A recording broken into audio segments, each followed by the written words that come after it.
Okay. Welcome everybody to a new Origin seminar this week. Today we actually have two talks, which is a bit special because usually we only have one. We have actually two people from the Alien Earths team that are here at University of Arizona giving a talk about exoplanets. First speaker is Dr. Megan Mansfield. She did her PhD at the University of Chicago, and now she joined as a Hubble Fellow at the University of Arizona in 2021. She mainly works on spectroscopy characterization of exoplanet atmospheres from the ground and from space. Yeah. So both of the talks you're going to hear today are talks that we gave recently at the GMT science meeting. So if you were there, this is going to be identical to you. But even if you weren't, this was kind of intended as like an overview talk of recent advances in studying exoplanet atmospheres, particularly transiting exoplanets.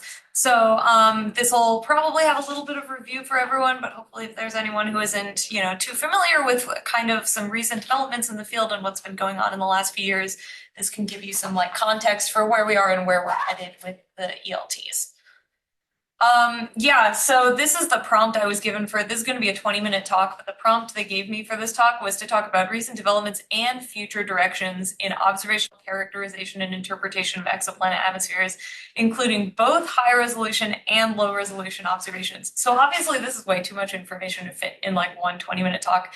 I could talk about this for hours. If you want to hear about this, I would talk to you about this for hours. But basically what I've done today is just picked out a few of my personal favorite results from things that have happened at high and low resolution with ground-based and space-based telescopes in the last few years. But there's a lot of stuff I'm going to have to leave out, so please feel free to ask me questions. So first I'm going to talk a little bit about some recent results from JWST and some future directions for the characterization of exoplanet atmospheres at low resolution with JWST. And then I'm going to do the same thing with high-resolution ground-based telescopes and then future directions. Like I said, this is adapted from a talk at the GMT meeting, so I'm specifically focusing on a comparison with GMT instruments here, but you can kind of extend the analogy to all of the ELTs. And then I'm going to talk just a tiny bit about the complementarity of ground-based and space-based observations. Also, I just wanted to note that this talk is going to mostly focus on gas giant planets, hydrogen and helium rich. I'm only going to talk a little bit about habitable planets, but there's also been a lot of really interesting work on that. So if you want to hear about that, feel free to talk to me after. All right, so any review of recent results with JWST on exoplanet atmospheres would be missing something if it didn't mention the results from the Transiting Exoplanet Early Release Science Program. So this is a cover that the Nature Journal gave to the first 5 papers that were published from this large collaboration, which was designed to study transiting exoplanets with JWST in all of the different configurations that we study transiting exoplanets using transits, eclipses, and phase curves, and with a bunch of different instruments and filters on JWST to really give us a first complete understanding of how this observatory would work. And just from this the first results from this program were already kind of revolutionizing the level of understanding that we have of exoplanet atmospheres. So here I'm showing 4 different spectra from 4 different parts of this large panchromatic transmission spectra program to look at a transit of the planet WASP-39b. These are all with different instruments, and the different highlighted regions are a little bit hard to see because they're a bit small, but the different colors correspond to detections of different molecules in this planet's atmosphere. So before this, kind of the state of the art for space-based observations was Hubble. And with Hubble, we could regularly detect water in these planets' atmospheres, sometimes sodium or potassium, but that was kind of the limit of our understanding. And now with JWST, with one shot at this planet, we can see water, we can confirm detections of sodium and potassium, but we've also detected carbon monoxide, we've detected carbon dioxide, sulfur dioxide, evidence for patchy clouds in this planet's atmosphere. So we're really expanding our knowledge of the chemical inventory of these planets with the new wavelengths and slightly better resolution that JWST is giving us. And in particular, I wanted to focus for 1 second on how I said that we detected sulfur dioxide in this planet. This is also actually the first detection of active photochemistry in an exoplanet's atmosphere. So this infographic kind of shows how that happens. In the atmosphere of WST-39b, we would expect sulfur to exist in hydrogen sulfide, but then through a series of photochemical interactions that are driven by interacting with photochemical byproducts, when water is broken apart, you produce the byproduct sulfur dioxide. And without this active photochemistry, we'd expect SO2 to be in undetectably small concentrations in the planet's atmosphere. So this is the first detection of these processes happening in exoplanet atmospheres, which again shows how JWST is really changing the level of detail we can get for these planets. So the early release science program, like I said, also looked at planets in emission and in phase curves. So I wanted to talk for 1 second about the second part of this program, which was to look at a secondary eclipse of the ultra-hot Jupiter WASP-18b. So here again is kind of an infographic show of this spectrum with those blue things are highlighting water features that were seen in the planet's emission spectrum. So we detected not only that water, but also some sort of optical opacity in this kind of like upslope at shorter wavelengths you can see. We don't have like a strong constraint on exactly what's causing that optical opacity, but it's probably some combination of H minus TIO and or VO. And importantly for this planet, we saw that those water features were in emission, so they're bumping up in this spectrum. And that was really exciting for us because that indicates that the planet has a thermal inversion in its temperature profile, where the temperature starts going up again with altitude, like in the Earth's stratosphere at some point. And this was something that had been theorized, and we'd seen hints of it with Hubble, but they were very weak features that we were able to see with Hubble. So this was a really clear confirmation of this theory. And this observation also gave us the first chance to do eclipse mapping with a observation with JWST. So the way that eclipse mapping works, as this video is showing, is you look at ingress and egress as the star is blocking the planet, and then the planet is coming out from behind the star again. And by using that scanning of the stellar limb across the planet's surface, you can reconstruct a 2D spatial representation of the flux in the planet's atmosphere. And this was the first time that this was done with JWST. It had only been done once before with the Spitzer Space Telescope. So just briefly to talk about some future directions. I know I've skipped so many things that JWST has done in the past year, but like this is a 20-minute talk. So, but one future thing that I think is going to be really exciting with JWST is the opportunity for spectroscopic eclipse mapping. So like I said on the previous slide, we can do this eclipse mapping where we're looking at how the brightness changes as the planet goes into ingress and comes out in egress of secondary eclipse. But before with Spitzer, we were only able to do this in these wide photometric bands, so we didn't have any wavelength resolution. And with JWST, we can repeat this at several different wavelengths. And since different wavelengths are sensitive to different pressures in the planet's atmosphere, we can actually use that to reconstruct a 3D brightness profile of the planet's atmosphere resolved in pressure or altitude. Okay, so that was a really quick overview of JWST, and there are so many things I didn't have time to put in this talk, like JWST started looking at rocky planets, it's characterizing subneptunes. I'd love to talk about all of these more, but I think the biggest point with JWST is that with this new wavelength coverage, we have access to more molecules and more chemistry than we've ever seen before in these exoplanets' atmospheres. And there's a lot more results to come. There's tons of observations that have already been taken from cycle 1. So I think we can expect a lot of really exciting developments in exoplanet atmospheres in the next few years from JWST.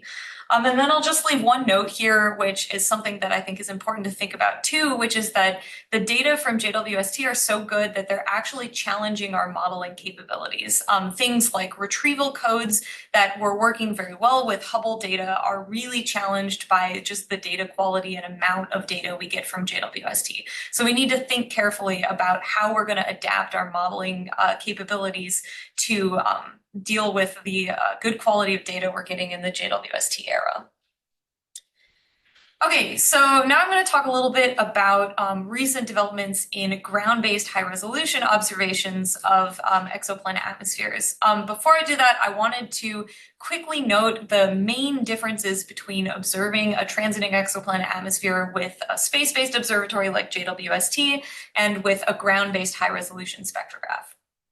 So the first one is that with JWST, because we've got this very stable observation over time, we can observe our planet by seeing like the planet and the star before the planet passes in front of the star, and then we watch as the planet goes in front of the star, and then we do kind of a difference measurement, and that's how we do our transit. On Earth, unfortunately, we have this annoying atmosphere in the way, so nothing is stable enough for us to make that comparison. So instead, we separate out the planet's signal by detecting its motion.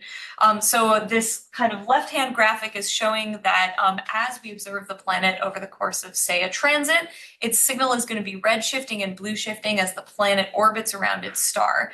But everything else we're observing, the tellurics, the signal from the star itself, are going to be stationary or quasi-stationary over that same time scale.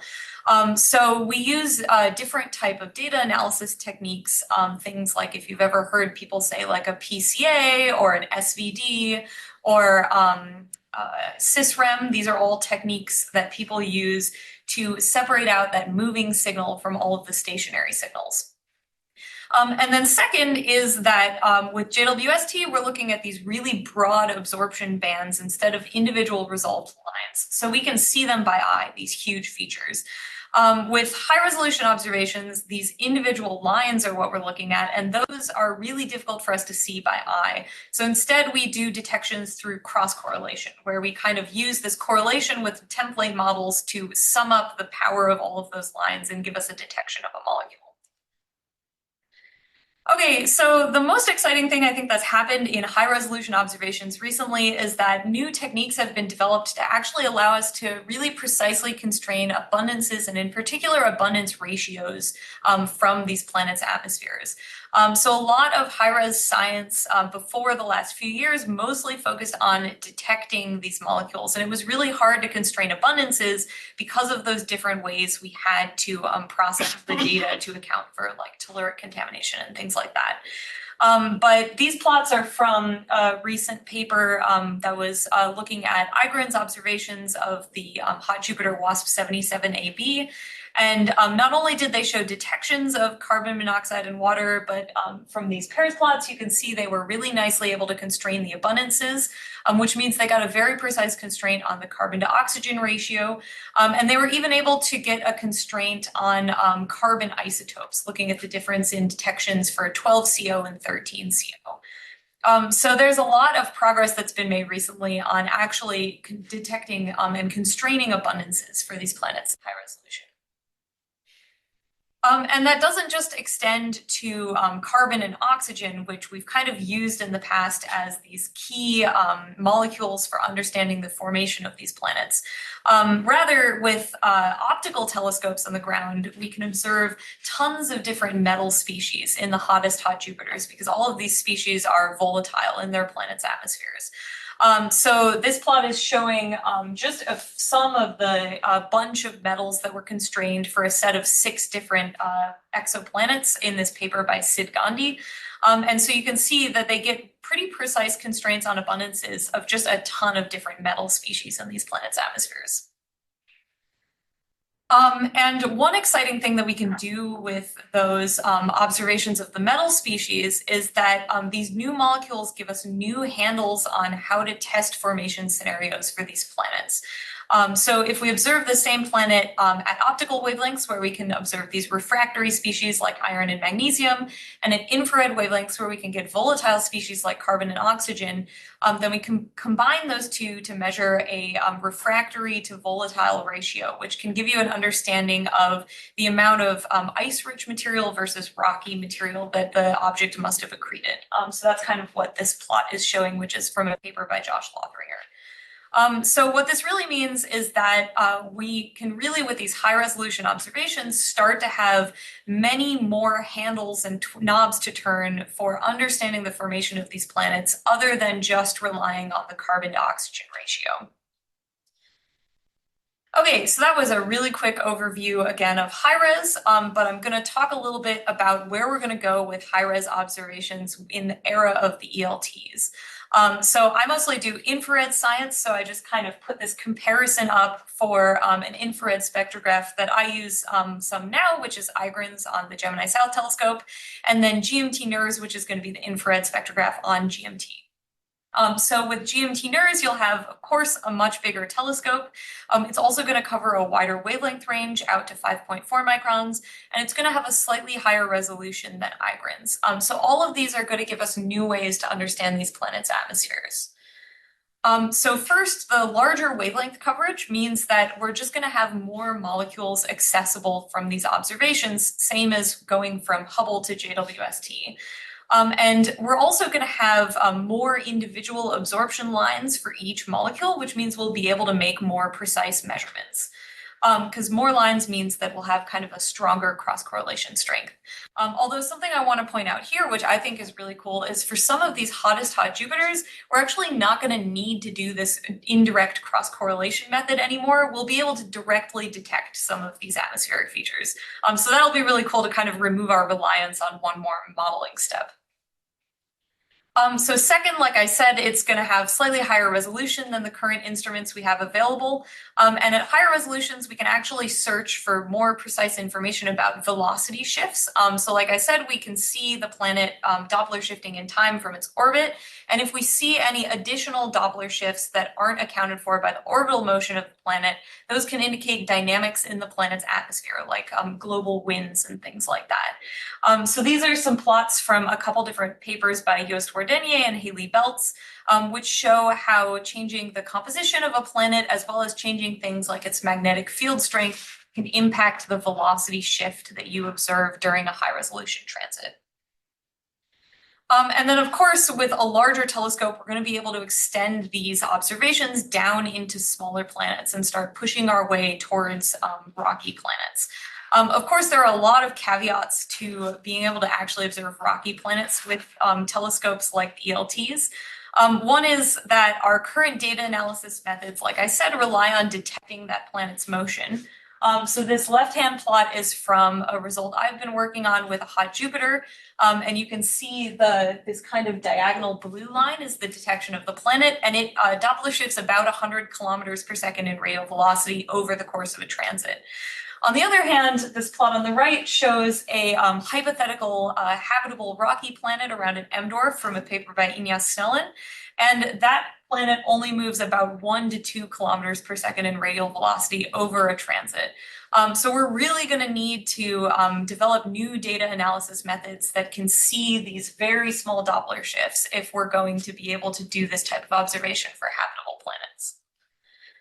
The second is because these are small signals, you're going to need a lot of stacked observations, and Kevin's going to talk about this next, so I'm not going to spend a lot of time belaboring that point. And then finally, especially in the infrared, we're going to need improvements to our telluric corrections to be able to detect these really small signals. So I don't think any of these kind of are like the killing blow to looking at smaller or colder planets with these telescopes.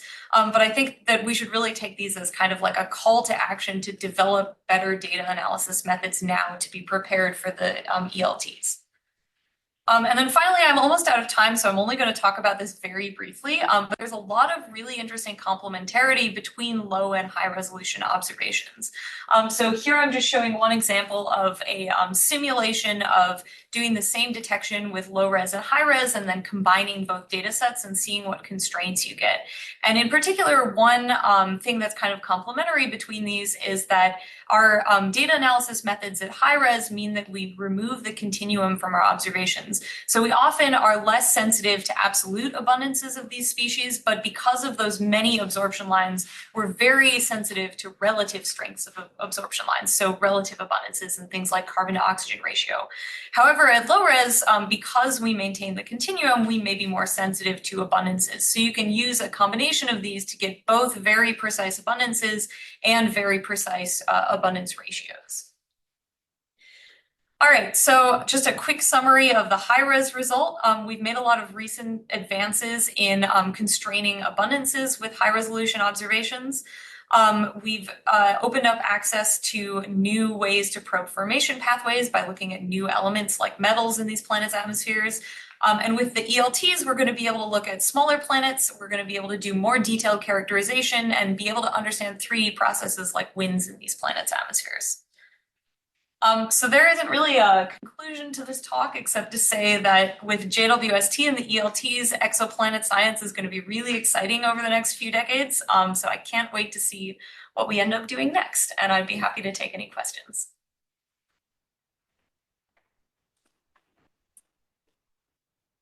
Yeah. Thank you for a great talk. I have a question about the eclipse mapping, which I think is a super exciting technique. You are trying to reconstruct a two-dimensional surface from a one-dimensional signal, right? Yes. By using the transit photometry. So doesn't that lead to first order and underdetermined problem? And so I was wondering, how do you work around that, or what kind of degeneracies remain when you do that? Totally. I don't think I have a slide in here. I can give a whole nother talk on this, but that totally, it completely sets you up for a degenerate problem. What I've been doing in my eclipse mapping method is there was this method that was invented by Emily Rauscher in 2018. It's called like the eigencurves method. And basically what she does is takes like a spherical harmonic basis set, but then uses a PCA to turn those into a basis set that's orthogonal in the like integrated flux versus time eclipse space. And then you use like a BIC criterion to only select like the first like n number of those components that make larger order differences to your observation, and then throw out the rest. So because you end up throwing out all of these like small scale perturbations to the light curve, you essentially can like remove the degeneracy, but it does it restricts you basically to being only able to detect like larger order scales on the planet's map. That was a really small answer, but we can talk about this in more detail. You look a little confused. Does it help that the geometry of the ingress is different to the egress? You know how the stellar surface crosses? Yeah. So basically, your like inclination as you're crossing the star determines how well you're able to see latitudinal information. So in that respect, actually, WASP-18b is not the ideal planet to do the first eclipse map with JWST with, because it's actually quite edge on. And so we get almost no latitudinal information, but I think that we're going to get that from lots of cycle 1 observations. Thank you. We have a question from Everett. Do you want to? Excellent review talk, Megan. I was just wondering with I missed that Gandhi et al. Paper, and I was wondering, like, looked like the iron was below solar or closer to solar, like below Saturn and Jupiter. So I was wondering if you have any thoughts on what's like, why are these less than the Jupiter C to H? Yeah, that's an interesting question. I don't remember, I read this paper a while ago. I don't remember their interpretation, but yeah, you're right. I think they're mostly consistent with the stellar iron, but much lower than the carbon. So maybe that has something to do with how they would have formed, since they would have been pulling carbon from a like icy material reservoir and the iron mostly from rocky. But yeah, I don't remember. I'd have to go back and check the paper. Okay, thanks. Yeah. Any other questions? I had a quick one about GMT. I'm familiar with G-clef and the optical, which will be high resolution, and that's first light. Is the infrared spectrograph you're talking about, is that also first light? I believe so, yes. Someone in this room could probably correct me. Yeah. Yeah, I thought it was G-clef is going to be the higher, but I guess it is. But I think GMT NIRS is also first light, but G-clef is going to be like going on Magellan in advance. Is that correct? Yeah. So I don't know if there are similar plans for GMT NIRS to be somewhere before GMT is fully commissioned. I think G-clef is also going to be on the telescope a little bit earlier. So G-clef is, I think, planned to start at 2033. 2033. Well, GMT NIRS is, I think, planned for 2034, 2035. Oh, okay. So I mean, the telescope is fully commissioned in like 2034, 2035, but G-clef will be used when the telescope is sort of engineering ready. That makes sense. Okay, cool. Thanks. First light instrument, yeah. Yeah. Can I ask a quick question? Go ahead. Megan, a nice sweeping talk. Thank you. Since somebody asked about abundances, I can ask a question about abundances too. I noticed that the C12, C13 ratio was strange. It was, do you have any comparisons with other things? Like, you know, on Earth, the carbon 13 to carbon 12 is about 1%. Mhm. This one is more like a factor of what is it, about 20%?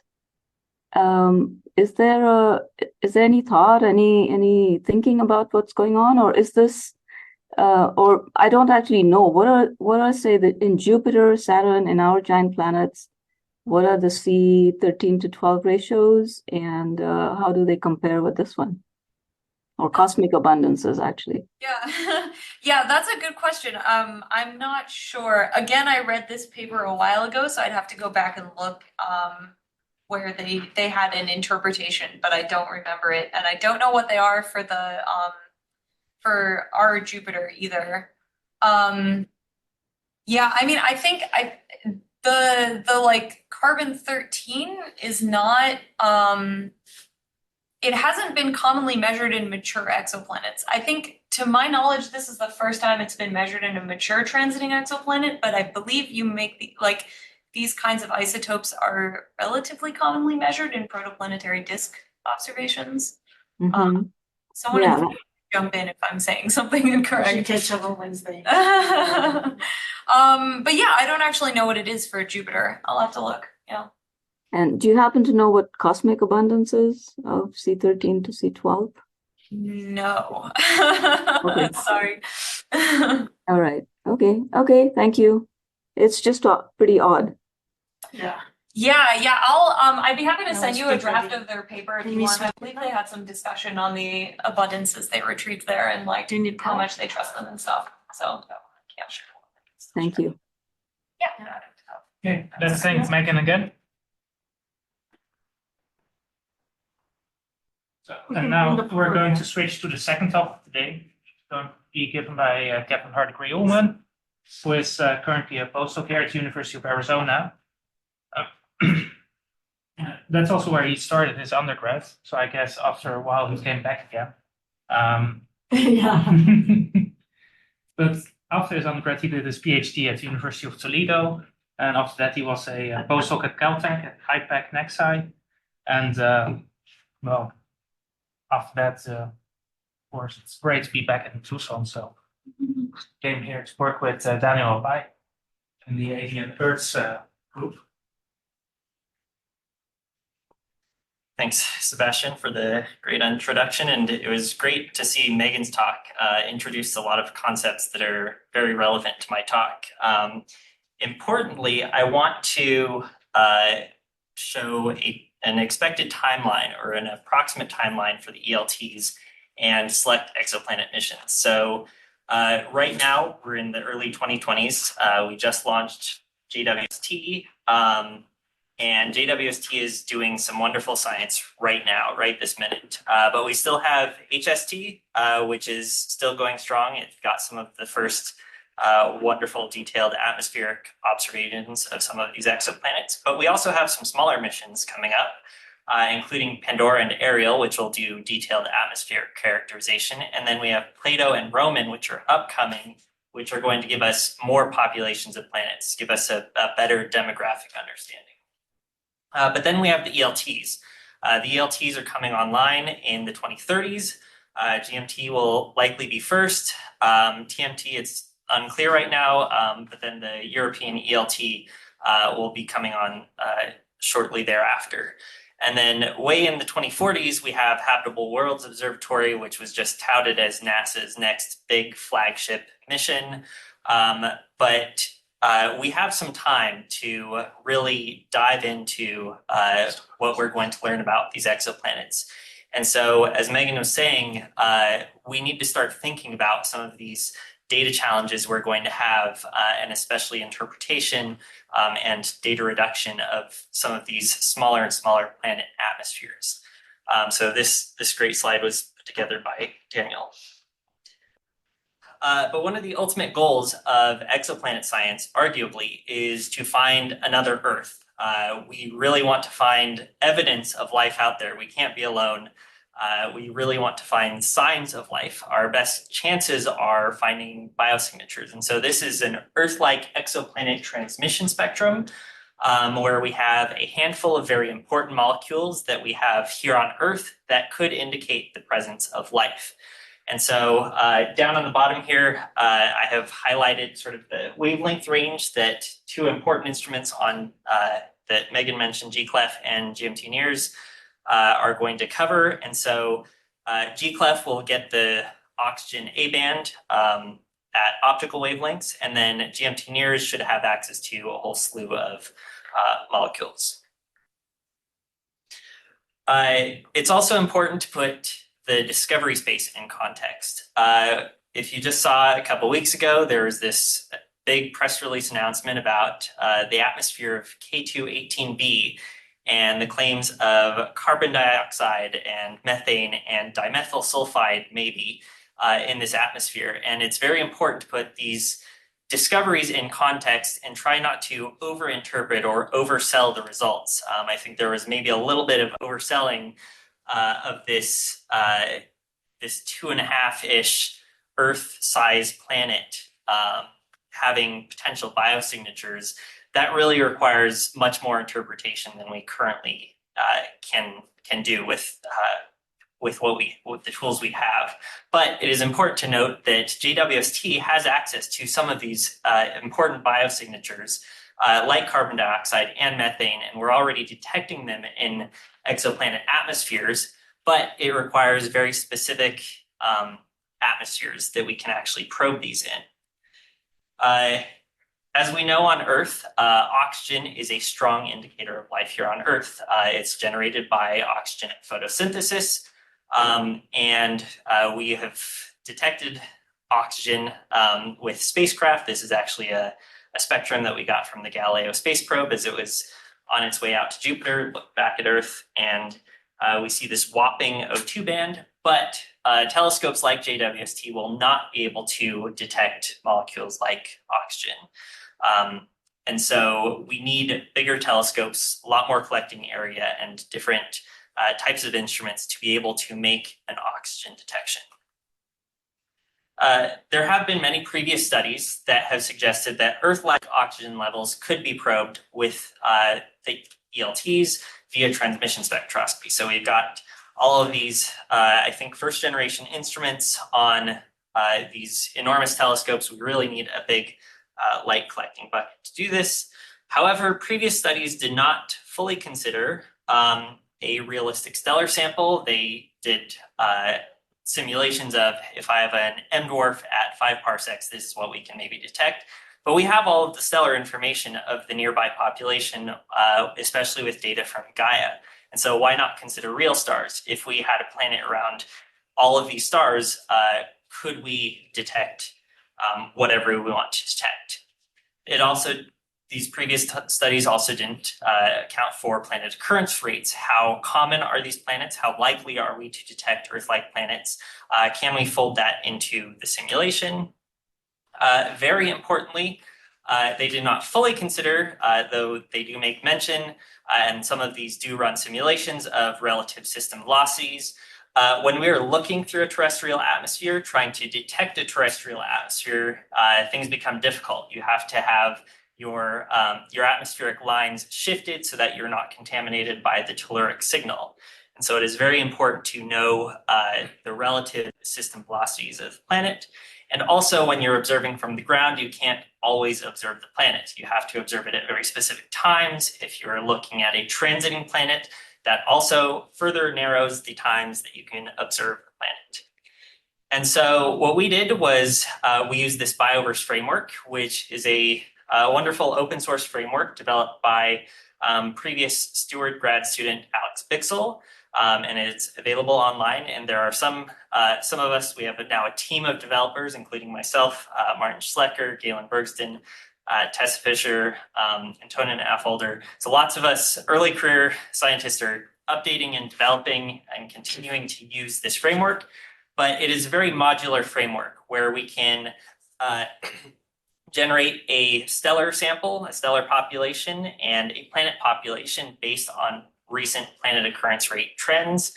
And then we can use this to run survey simulations. And so that's what I've done, but it can also be used to test hypotheses. And Martin here has done some hypothesis testing to see if upcoming telescopes can detect an inner edge habitable zone discontinuity, but you can formulate a hypothesis, inject a trend, and use this very modular framework to determine if a survey or an upcoming telescope or instrument can do what you hope it can do. And so that's the power of Bioverse.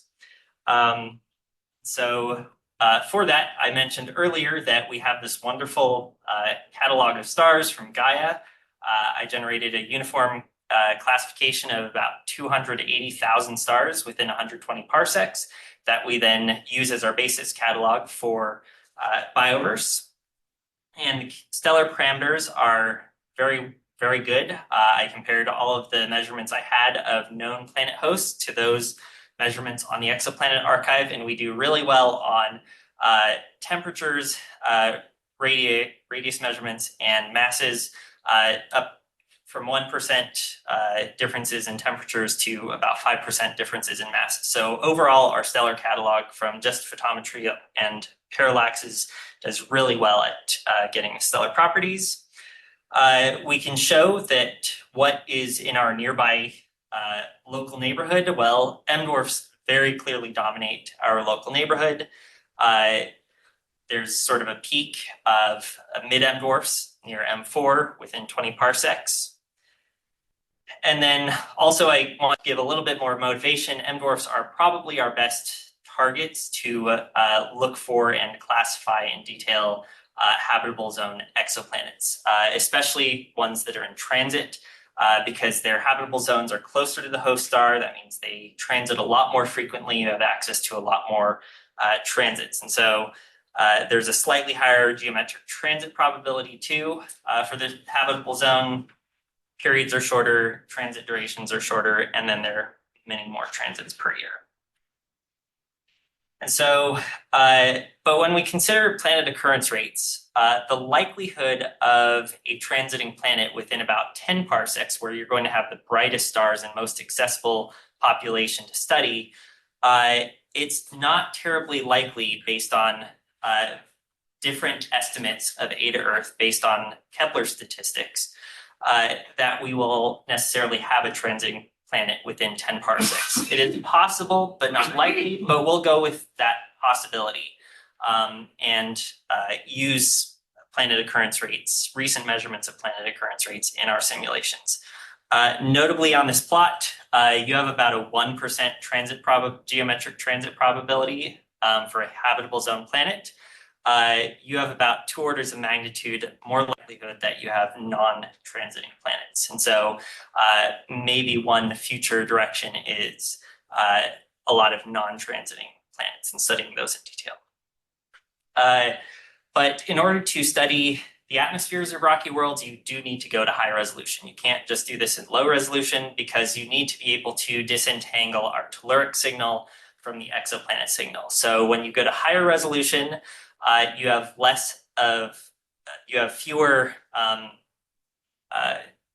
you have more opportunity to study lines because you have less of a blending effect at certain wavelengths. And so here I have just the oxygen A band here on the left, and then the oxygen, near infrared oxygen band on the right. The signal from the exoplanet and signal from the Earth look very similar, and then you have your host star.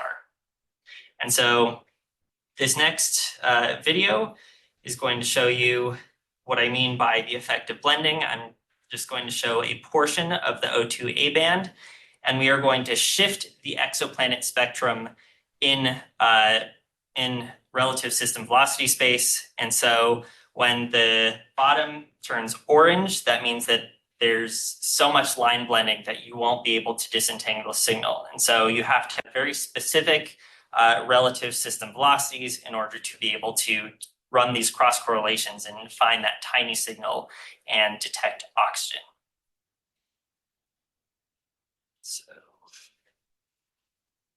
So previous studies, this is sort of the extent of what previous studies have done.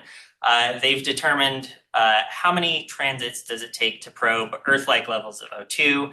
And so, for example, here I have effective telescope diameter on the x-axis, and then the number of transits you need for a 3 sigma detection, assuming a G-clef-like instrument and assuming a resolution of 100,000, and only really assuming white noise. So these are very optimistic simulations, but if you take, for example, GMT and you scroll down, if we had a 5 parsec M4 host star, it would take about 25 transits to get an oxygen detection.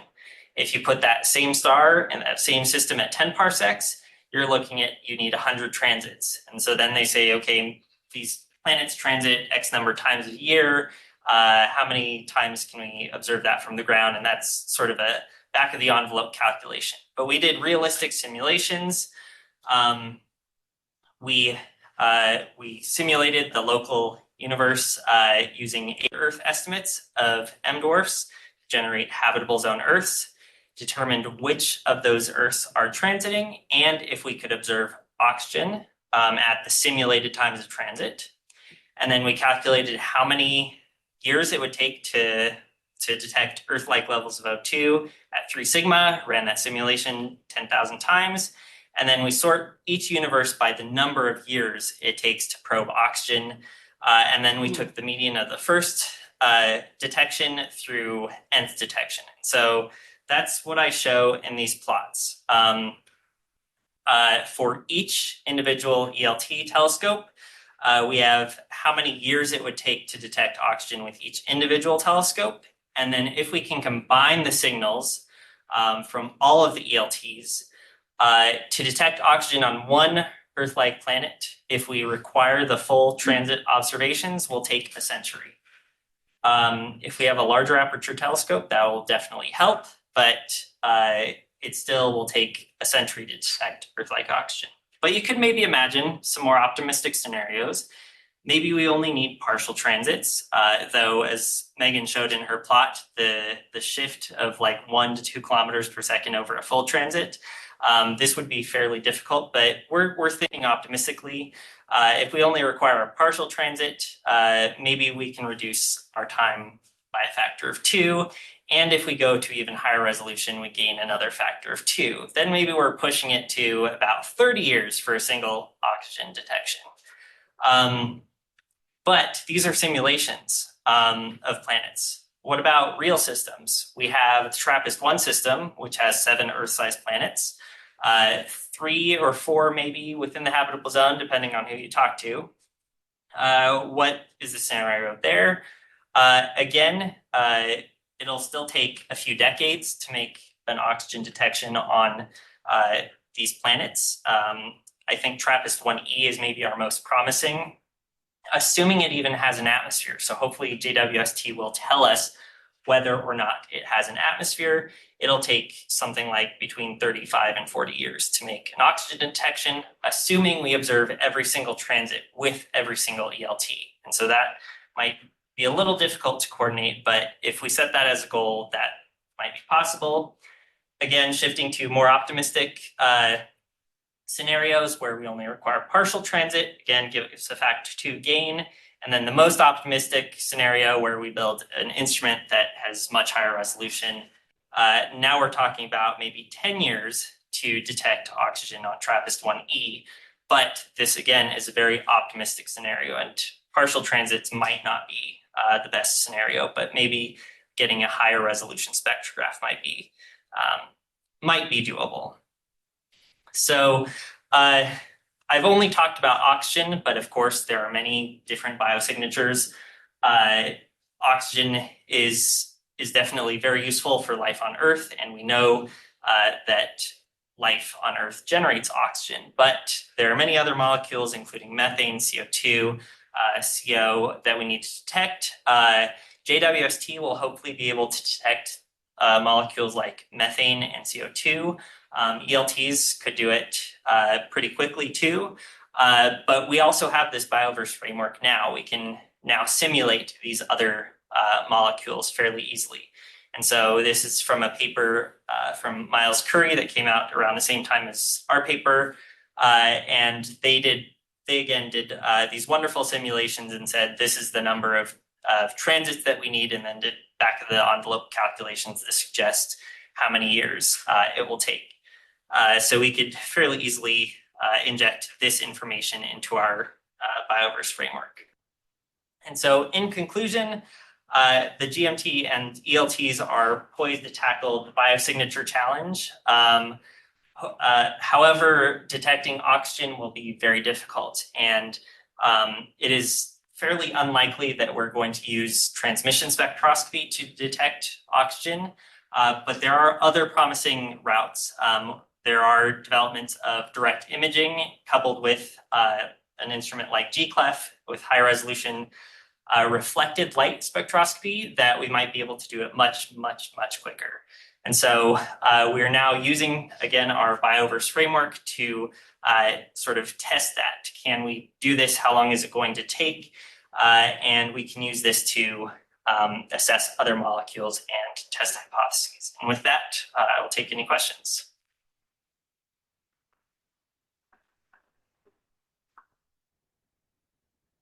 Are there any questions here or online?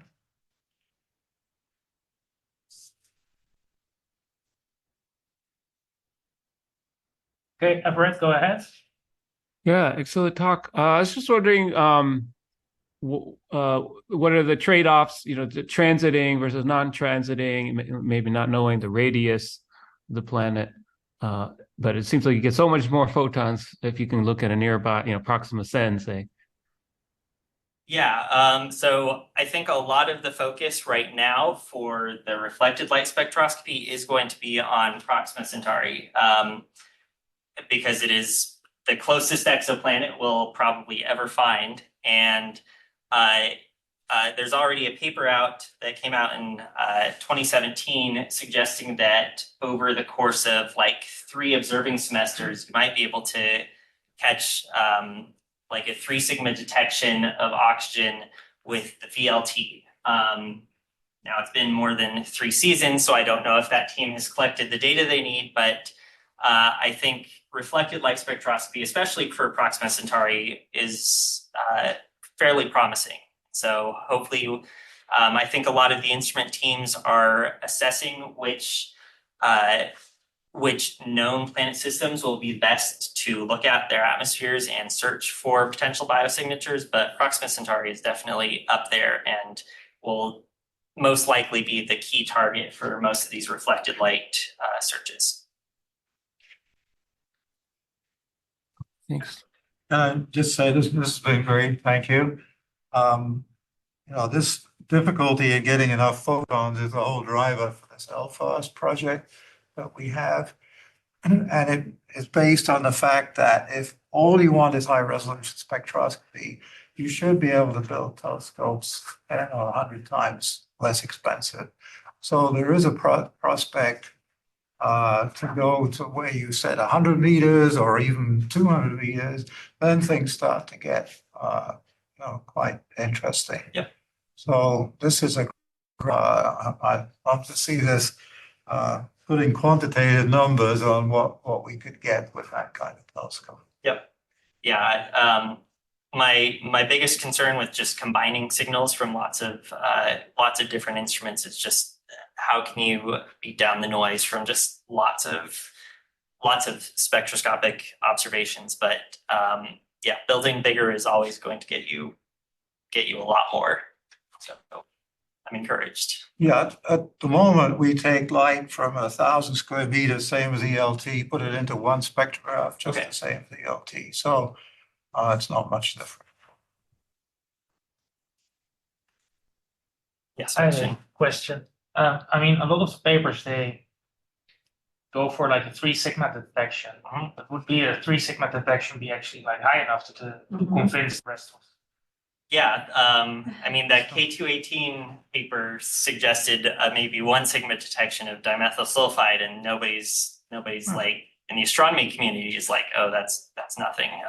But I mean, be careful what you tell the press. So yeah, probably 5 sigma is a better threshold that we should have. But again, we're going for most optimistic scenario, and it's still it's going to be very tough.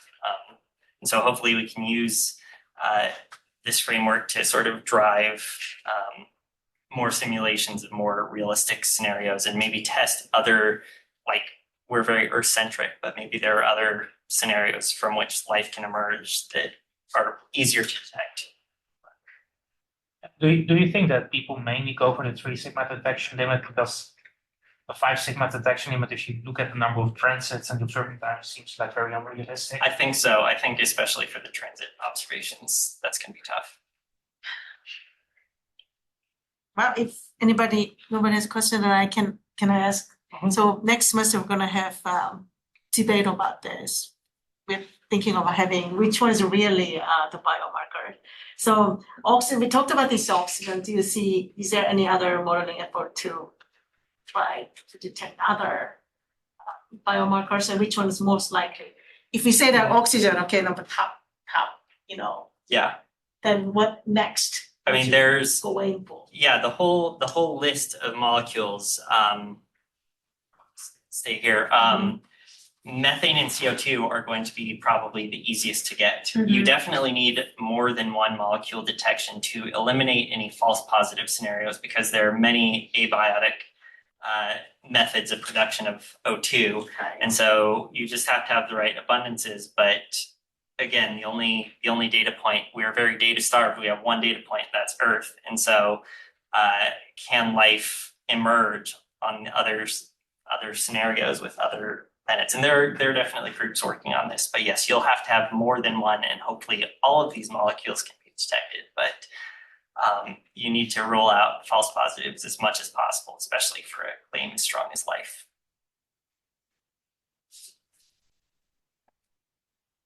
Any other question? Okay, thank you then. Thank you. And we hope to see everybody again at the next